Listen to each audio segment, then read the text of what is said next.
किसी भी समाज में किसी भी स्त्री का बलात्कार होना केवल उस स्त्री के साथ अन्याय नहीं वरन उस समाज के सभ्य होने पर भी सवालिया निशान खड़ा करता है।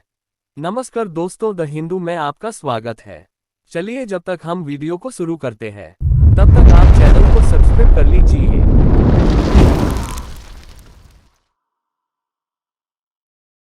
एक लड़की का अमानवीय बलात्कार और फिर उसकी मौत देश में स्त्रियों की हालत बयां करते हैं।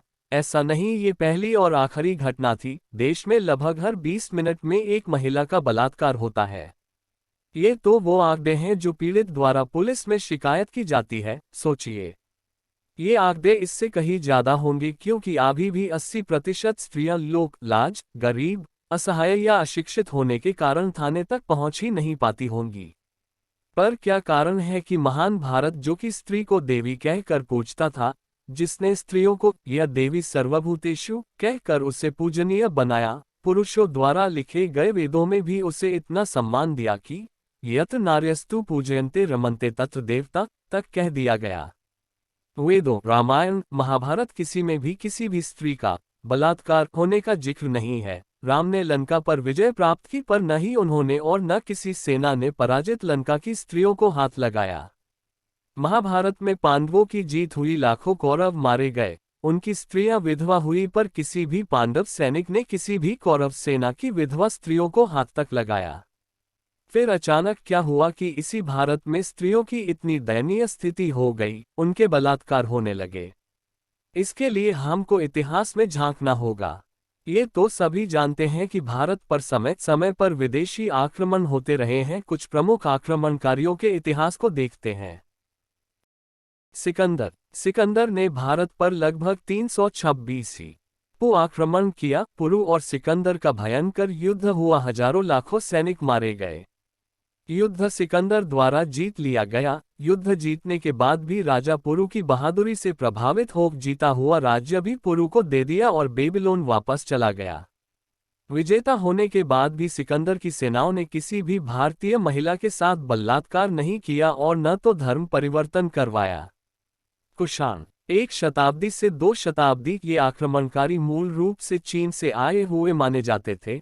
शकियों को परास्त करते हुए ये अफगानिस्तान के दर्रों को पार करते हुए ये भारत में पहुंचे और भारत पर कब्जा किया। इतिहास में कहीं भी शायद ऐसे नहीं लिखा कि इन्होंने पराजित सैनिकों अथवा स्त्रियों का बलात्कार किया हो। 520 AD पर्सिया को जीतने के बाद ये अफगानिस्तान से होते हुए भारत में आए और यहाँ पर राज किया। बलात्कार शायद इन्होंने भी नहीं किया किसी भी स्त्री का, क्योंकि इतिहासकारों ने इसका कहीं जिक्र नहीं किया। और भी आक्रमणकारी थे जिन्होंने भारत में बहुत मारकाट मचाई, जैसे शक्य आदि, पर बलात्कार शब्द तब तक शायद किसी को नहीं पता था।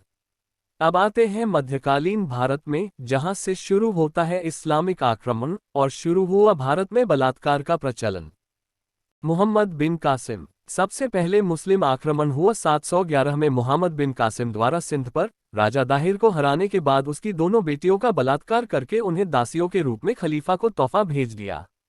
तब शायद ये भारत की स्त्रियों का पहली बार बलात्कार जैसे कुकर्म से सामना हुआ, जिसमें हारे हुए राजा की बेटियों और साधारण स्त्रियों का जीती हुई सेना द्वारा बुरी तरह से बलात्कार हुआ।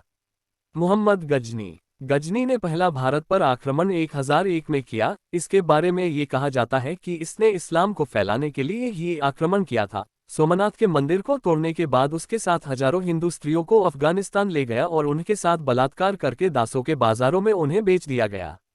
मुहम्मद गौरी ने 1175 में सबसे पहले मुल्तान पर आक्रमण किया। मुल्तान में इस्लाम फैलाने के बाद उसने भारत की तरफ रुख किया।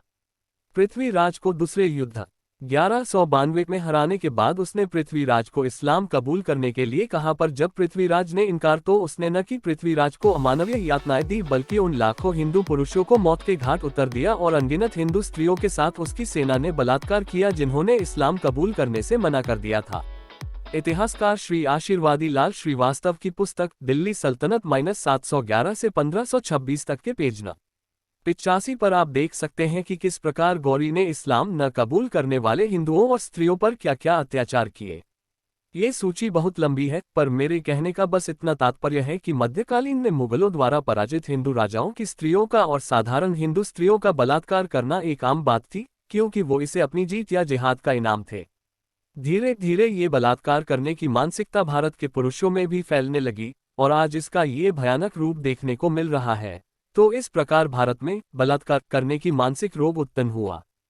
ठीक उसी प्रकार जैसे सर पर मैला उठाने की प्रथा वैदिक काल में नहीं थी और न ही उसके बाद तक, जब तक कि मुगलों का आगमन भारत में नहीं हुआ था।